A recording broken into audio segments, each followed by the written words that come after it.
Alberto Garzón, el candidato de Izquierda Unida a la presidencia del Gobierno. Muy buenos días, señor Garzón. Hola, muy buenos días, muchas ¿Qué gracias. lectura hace usted de las novedades, lamentables todas, que estamos conociendo al leer los miles y miles de folios de la primera parte del sumario de la Púnica?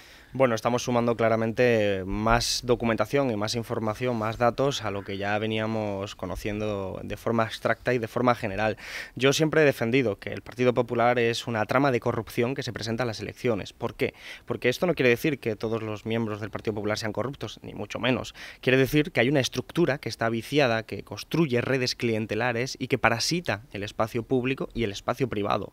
Entonces, al final lo que estamos viendo es sencillamente lo que llamaban el milagro económico. Es decir, en todo proceso de corrupción siempre hay una parte privada y una parte pública. Hay alguien que da un sobre y hay alguien que recibe el sobre. Por eso hay que poner el foco en los dos espacios. Y gracias a ese tipo de situación se construyen redes clientelares que permiten sobrevivir a una estructura como es la del Partido Popular, y por eso al final cuando vemos 1000 folios de este caso o de cualquier otro caso de la Gürtel o de cualquier, solo hay que irse a Valencia para darse cuenta de que está todas las instituciones públicas penetradas, las que han estado gestionadas por el PP, penetradas por la corrupción. Y por lo tanto no solo hablamos las penetradas por el PP, no solo desde las, luego, pero las gestionadas por el PP. Ni mucho menos, no. De hecho, esto es una cuestión estructural del propio sistema, es decir, que no solo afecta al Partido Popular, sino que estamos hablando de un modelo de economía que ha estado dirigido hacia la construcción, hacia el turismo, que ha manejado mucho dinero en esa bueno, yo soy de Málaga, quiero decir, nosotros las reclasificaciones del terreno estaban a la orden del día en la época en la que se supone que todo iba bien,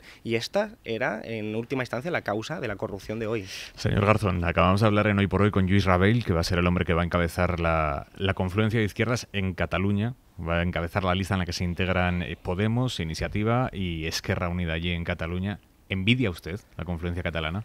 Bueno, no es una cuestión de envidia, desde luego, es una cuestión de decir, bueno, eso es un punto de acercamiento básico, yo creo que debería ser una enseñanza. Si se puede en Cataluña, ¿por qué no se va a poder en el resto del Estado? Una confluencia que no es un fin en sí mismo, sino que es un instrumento para transformar la sociedad. Somos organizaciones diferentes, tenemos diferencias entre nosotros, pero llegamos a acuerdo en torno a 10, 15, 20 puntos, en el caso de Cataluña, pues para que los propósitos de Marx no salgan adelante y para que se pueda transformar la sociedad catalana en una dirección progresista. Si eso se puede en Cataluña, la pregunta es ¿por qué no se va a poder en el resto del Estado y por qué no podemos amenazar la propia vigencia del bipartidismo a partir de diciembre? Queda tiempo todavía para las elecciones generales, queda tiempo para poner en marcha una candidatura de unidad popular que dispute el poder a quienes se están recortando en sanidad y en educación, y tenemos muy presente de que eso es estar a la altura del momento político. Hoy por Hoy, con Aimar Bretos. Parece que a algunos, solo después de los resultados electorales, les ha entrado la prisa por la confluencia. No juegues más conmigo. Puede ser un verdadero drama electoral, en tanto que la ley electoral penaliza enormemente.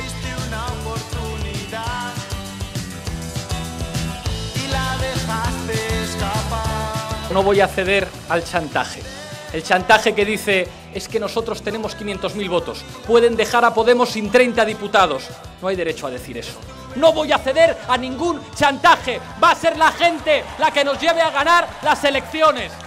Con toda la humildad, nosotros no somos la tabla de salvación de nadie.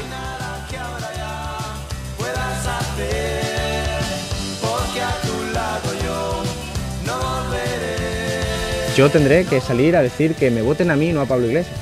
No hay ningún problema en hacerlo, y además yo estoy encantado de debatir con Pablo en cualquier ámbito, pero creo que eso no es la opción que está pidiendo la ciudadanía en la calle. Tuviste una oportunidad y la dejaste escapar. Es mejor que sigas tu camino que yo el mío seguiré. La compusieron los hermanos Urquijo, Los Secretos, pero bien la podía haber compuesto, escrito Pablo Iglesias y los suyos. Podemos tiene ya decidido cómo se va a presentar. Insisten en que no se van a mover de ahí. Ustedes, Izquierda Unida, ¿hasta cuándo va a seguir tendiendo la mano a esa confluencia de izquierdas a nivel nacional? Bueno, nosotros somos muy claros en ese sentido. Nosotros hemos dicho que vamos a mantener la mano abierta continuamente. Además, no es que sea una mano abierta que ofrece Izquierda Unida, sino que se trata de entender cuál ha sido el mensaje de la ciudadanía este 24M. Este 24M hubo elecciones locales y elecciones autonómicas. En las elecciones autonómicas fuimos todas las fuerzas de transformación por separado, fue Podemos por separado, fue Izquierda Unida por separado, y en ningún lugar, insisto, se pudo superar ni siquiera al Partido Socialista o al Partido Popular, a ninguno de los dos. En cambio, en las elecciones municipales, donde hubo muchos lugares donde se hizo convergencia, es decir, candidaturas participadas desde abajo, con metodologías profundamente democráticas, en las que los partidos se pusieron detrás, nos pusimos detrás y el protagonismo fue ciudadano.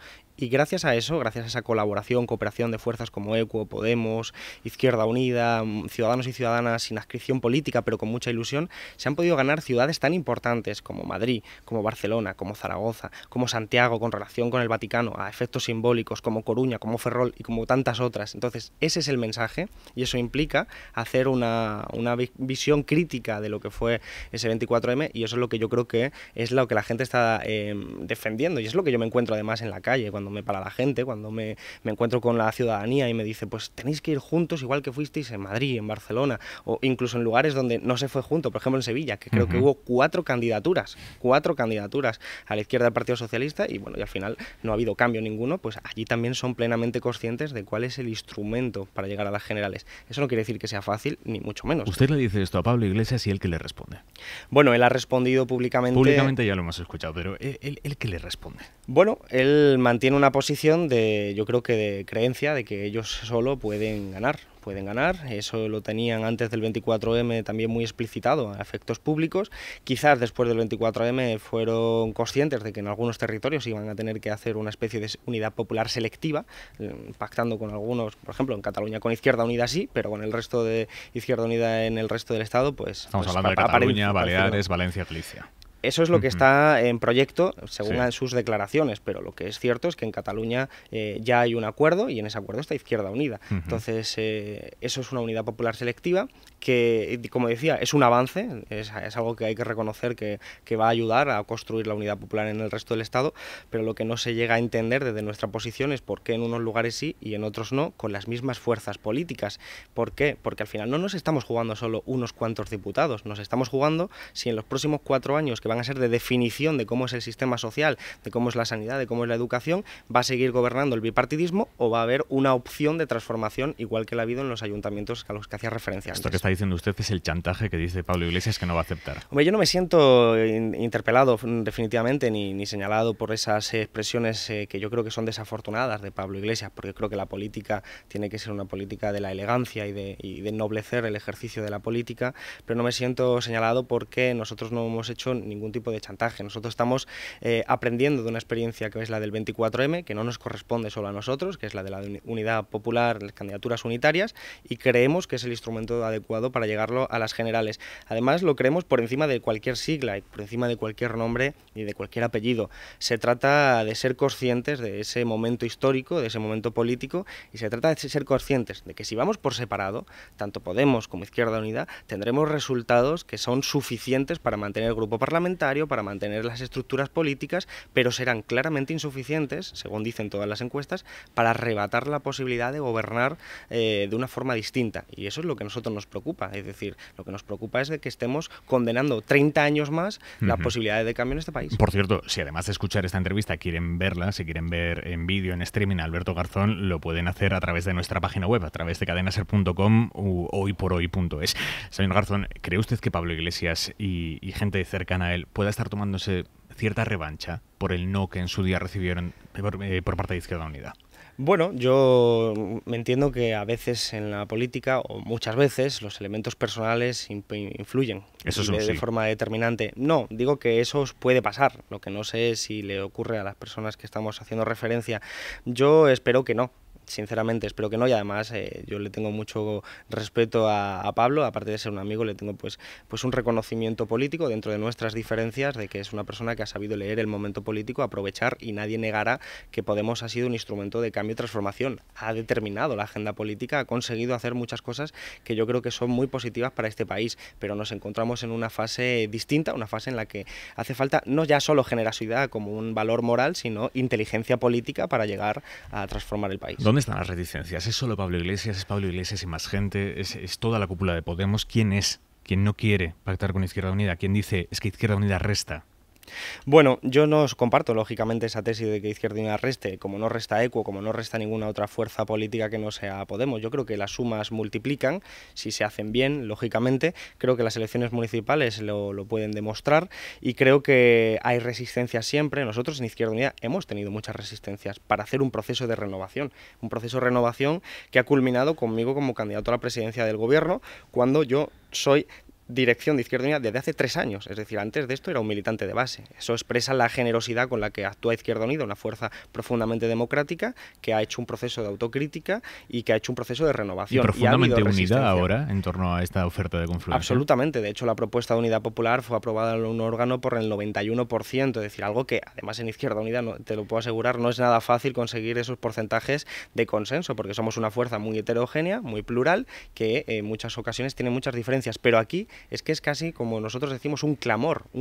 Cuando yo te pongo un caso muy anecdótico, ¿no? Cuando Pablo y yo estamos en una manifestación, en un acto público, la gente corea siempre Unidad Popular, Unidad Popular, Unidad Popular, la gente de alrededor, de forma espontánea. Es decir, hay un sentimiento de es tan obvio lo que hace falta hacer que todavía no se entiende por qué no se han puesto tantas las facilidades que se pusieron, por ejemplo, en procesos de las municipales. Y en ese sentido, en Izquierda Unida lo tenemos muy claro. Creo que lo tiene claro además muchas otras formaciones. Estamos hablando de ECUO, estamos hablando de ANOVA, estamos hablando cuyos dirigentes siempre públicamente lo han manifestado así.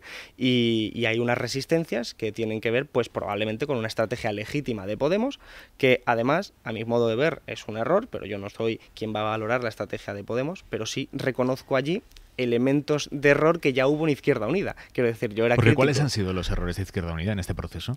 Bueno, a mi modo de ver, estamos hablando ya de tiempos anteriores a las europeas, había un porcentaje en las encuestas que iba en torno al 15% en muchos casos, en Madrid de hecho había incluso del 20%, y había cierto conformismo que era el reflejo de una falta de ambición política, un reflejo de que ahí no se estaba dispuesto a arriesgar lo suficiente, siendo un momento político tan importante como el que era, y defendíamos algunos a ser mucho más valientes, mucho más audaces, pero finalmente lo que vivimos fue la irrupción de Podemos, y Podemos pues sacó ese resultado tan positivo, que fue un 8%, nosotros sacamos un 10%, manifestó que había ahí un espacio de apertura a la izquierda del PSOE, que era posible pues canalizarlo. Y una de las cuestiones que me acabas de preguntar tú además antes, era la del tema de por qué no con Podemos antes de las europeas. Bueno, pues hubo una cierta visión de que Izquierda Unida era el instrumento útil y que no había nada más al margen de Izquierda Unida, y que quien quisiera formar parte del cambio se metiera en Izquierda Unida. Eso es una tesis que yo combatí desde el principio, igual que mucha gente, que ya no es dominante, y desgraciadamente donde la veo es en Podemos. Ahora mismo, ese mismo discurso que se mantenía, que yo creo erróneo, que estaba en Izquierda Unida, desgraciadamente a veces se escucha ahora en Podemos diciendo, oye, vale, si quieres ser parte del cambio, lo que tienes que hacer es abandonar tus historias, tus siglas, tu identidad y pasar por debajo del futbolín para formar parte de Podemos. Y yo creo que eso, siendo perfectamente legítimo, pues no obedece a lo que la gente está reclamando. ¿Sabe usted que cuando uno habla en privado con personas de Podemos, incluso en público, recientemente también lo ha dicho Pablo Iglesias, dicen, es que el sitio de Alberto es Podemos. Él está con una mochila que no es suya, él está tocando lidiar un toro que él no ha criado, y su sitio es este, lo que pasa que él cayó allí y entiendo que esté allí, pero su sitio es Podemos. Bueno, yo siempre agradezco ese reconocimiento porque implica en cierta medida pues un elogio político, pero no estoy de acuerdo. Yo no tengo una mochila que no sea una mochila ligera, una mochila liviana con la que yo me permita pues andar, correr, saltar, porque me siento muy cómodo con mis ideas, con la defensa de este proyecto. Estamos hablando de un proyecto que tiene historia, por supuesto que tiene historia, es decir, hace 4 o 5 años el 80% de la población votaba PP y PSOE, nosotros éramos la única fuerza como una aldea gala que resistía a los procesos de especulación. Yo soy de Málaga, lo he vivido en carne propia, en la Costa del Sol, en Marbella, lo hemos vivido en Toledo, en Seseña, lo hemos vivido en Baleares, hemos tenido concejales a los que había que ponerle guardaespaldas por haber denunciado la corrupción, hemos desvelado 100 casos de corrupción. corrupción, y a pesar de eso, insisto, como una autocrítica, la gente no nos votaba. Quiero decir que prefería votar al cacique de turno, prefería votar a los de la trama púnica, prefería votar a los de la Gürtel. Eso sucedía, pero eso es una historia bonita, eso es una historia hermosa de quien defiende sus ideales a pesar de ir en contracorriente. A mí no me pueden decir que eso es algo que me pese. ¿Le duele especialmente el caso de Tania Sánchez, una persona que llegó a ser candidata por Izquierda Unida en la Comunidad de Madrid hasta que la Federación de Madrid la echó, se la cargó? Usted se mojó mucho por ella. Se mojó mucho por ella y ahora es ella la que dice: no, confluencias no, tenemos estrategias tácticas muy distintas, confluencias no. Bueno, es una opción personal la de Tania, la de que ha sido este recorrido de los últimos meses, con el que yo lógicamente no estoy de acuerdo. Yo defendí la candidatura de Tania frente a una federación que se mostraba profundamente antipática con la transformación social y con la renovación en Izquierda Unida, una federación que además nosotros pues ya hemos sabido reconstruir en el ámbito de Madrid. Y ¿Está reconstruida? Está reconstruyéndose, es decir, nosotros lo que hicimos fue directamente empezar a arreglar en un proceso los problemas de esa federación, y ahora mismo está en un proceso de reconstrucción. Pero al margen de eso, yo apoyé la candidatura de Tania, igual que apoyé la candidatura de Mauricio, y porque no fueran ellos en persona, es decir, no por una cuestión personal, sino porque reflejaba una forma de entender la política que yo compartía. Por eso es muy importante que yo acepte el lado, digamos, personal de Tania, aunque no lo comparta, porque creo que los dirigentes políticos, sin una organización detrás, pues somos mero elemento de añadir un valor añadido casi del ámbito de la comunicación política, porque somos conocidos, porque podemos caer bien, pero para transformar la sociedad hace falta organización, y dicho de una forma, yo sin una organización detrás no soy nada. Hablábamos antes de Cataluña sí se puede, la candidatura en la que se va a integrar la marca catalana de Izquierda Unida. ¿Para usted, Cataluña es un sujeto soberano? Para mí, la solución de los problemas de identidad nacional que existen en este momento en el Estado pasan por un Estado federal que defienda el derecho de autodeterminación, es decir, para que los diferentes pueblos, ya no solo del Estado español, sino de toda Europa, puedan definir su futuro. Yo creo que, de hecho, al final ninguno optaría por una independencia, por el mundo en el que vivimos, pero sí que están defendiendo con mucha legitimidad los procesos de identidad nacional que tienen que ver con la defensa de su identidad, que es algo que además está por encima de los debates científicos, es una cuestión eminentemente emocional y política. En ese sentido, nosotros tenemos muy claro cuál es la posición. La posición es derecho a autodeterminación, por lo tanto facilitar las consultas para que el pueblo opine, es una cuestión eminentemente democrática, pero que debería ser vinculante, un referéndum solo para los catalanes, vinculante 50,01, adelante. Efectivamente, además creemos que es la mejor estrategia posible, incluso para defender un espacio de diálogo político, como puede ser el caso de Escocia recientemente, en los últimos años, en el que, poniendo a disposición los mecanismos democráticos, la población es la que elige, porque solo quien es soberano no es el pueblo catalán, son los pueblos, es decir, son los ciudadanos y las ciudadanas los que tienen esa capacidad de decidir, no lo hace Mariano Rajoy. Pero ¿sabe usted que en el caso de Escocia, al final Londres, a falta de unas semanas, terminó dando todo lo que tenía y más para que votaran no? Pero porque es un elemento de negociación, claro que sí. Es decir, ¿usted cree que la estrategia del independentismo es tirar para negociar mejor? Bueno, es que la estrategia del independentismo yo no mezclaría lo que es a Artur Mas, por ejemplo, con todo ese nacionalismo rancio que se permite hablar en nombre del pueblo catalán y sin embargo recorta en sanidad y en educación al mismo pueblo catalán, que un deseo profundo de decir yo quiero reivindicar mi identidad nacional catalana frente a una identidad nacional española que no la siente como propia. Entonces a eso hay que darle una respuesta política. ¿Y cuál debería ser? Pues precisamente la negociación, es decir, la negociación y hablar de un modelo de Estado nuevo que yo creo que al final va a encontrar la síntesis en un modelo de Estado federal, pero que tenga la puerta abierta a consultas democráticas que demuestren lo que piensa realmente ese pueblo. Porque al final lo que hace Mariano Rajoy es esconder los problemas debajo de la mesa. Es decir, Mariano Rajoy desde hace mucho tiempo, el Partido Popular, incluso instrumentalizando las instituciones del Estado, es decir, vamos a ver, el Estatuto de Cataluña, el tratamiento tan asimétrico que tuvo, es una forma de decirle a los catalanes aquí no hay ningún tipo de negociación, aquí no hay ningún tipo de diálogo, aquí no hay nada, así que lo que ha estado creando es una fábrica de independentistas. Lo del estatuto no fue estrictamente Rajoy. No, pero por eso decía lo de la instrumentalización de las instituciones. Yo soy andaluz y el Estatuto Andalucía tenía muchos elementos equivalenciales con el Estatuto Cataluña, y donde se puso el foco fue en Cataluña, no se puso en Andalucía. Es decir, donde se pusieron así como levantando el grito de alarma fue precisamente precisamente con todo lo que provenía del mundo catalán. Y yo creo que eso era una forma, de hecho, contraproductiva para los intereses de quien quería un Estado federal o incluso un Estado centralista. ¿Usted está por el Estado federal, por la reforma federal de la Constitución? ¿Le gusta la que plantea el Partido Socialista? Bueno, no la conozco al detalle, pero a mí me parece que es más interesante hablar de un proceso constituyente. Yo quiero que la gente decida, pero que no solo decida el modelo de Estado, es decir, de si vamos a vivir en un modelo federal o un modelo de otra naturaleza, sino que se decidan también otra serie de cosas, es decir, la propiedad pública de la educación, la sanidad, de las grandes empresas, de la banca pública. Quiero que se decida, que se democratice la economía, que se democratice las propias instituciones públicas con referéndum, iniciativas legislativas populares, revocatorios, que no caben ahora mismo en nuestra Constitución. Eso implica un proceso constituyente, es decir, una revisión total de la Constitución y no solo por parte.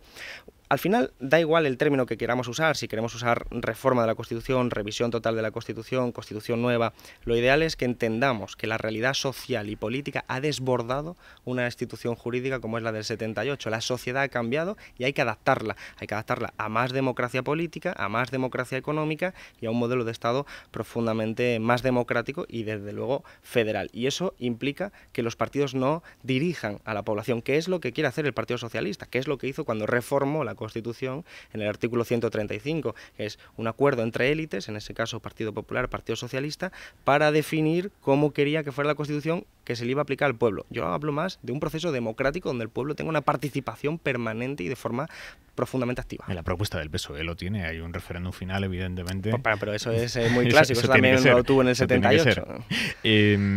Hablemos de la votación que se va a producir en el Congreso a mediados de agosto, cuando el Gobierno someta a votación el plan de rescate, o la parte española del plan de rescate a Grecia. Izquierda Unida, ¿qué va a votar? Vamos a votar que no. Vamos a votar porque ustedes creen que Grecia no tiene que recibir ese rescate. No, eso sería una pregunta capciosa, en el sentido de que Grecia necesita ayuda. Eso está clarísimo y yo creo que el rescate es una ayuda. El rescate es una ayuda, pero no este rescate, porque esto no es un rescate al pueblo griego. La pregunta es quién necesita la ayuda, si la necesitan los bancos griegos o lo necesita la gente de Grecia. Y el acuerdo, ese acuerdo firmado en el Eurogrupo, por lo que yo creo que son simplemente un puñado de burócratas que no entienden la realidad social concreta de Grecia y que solo están pendientes de las contabilidades de los bancos internacionales, ese acuerdo no va a servir para mejorar la economía griega. Nosotros hemos puesto de ejemplo 1919. De hecho, yo le regalé a Rajoy un libro que es de Keynes, Las consecuencias económicas de la paz. ¿Le consta si lo ha empezado? No me ha dicho nada, desde luego. No hablo tampoco habitualmente con Mariano Rajoy, pero yo espero que lo haya empezado, incluso que lo haya terminado, porque es muy interesante. Porque refleja que en 1919, después de la Primera Guerra Mundial y antes de la Segunda, había un dilema. El dilema era, ¿vamos a ayudar a reconstruir a Alemania su economía o por el contrario le vamos a exigir los costes de la reparación de una guerra que habían sido fundamentalmente provocada por Alemania? Y optaron por la segunda, que era la opción de la humillación. Claro, eso además en términos económicos impedía la recuperación de la economía y lo que hizo fue que la sociedad alemana desesperada se abrazase a un monstruo como era el fascismo. ¿Qué ocurre en Grecia? Pues creo que estamos viviendo una especie de símil de esa circunstancia. La población griega ya no puede aguantar más, y de repente después de 6 años con unas recetas que más que recetas son veneno, que ya se han demostrado absolutamente inútiles, viene Europa, la Unión Europea, y le dice, bueno, pues vais a tener que seguir recibiendo más veneno durante más tiempo.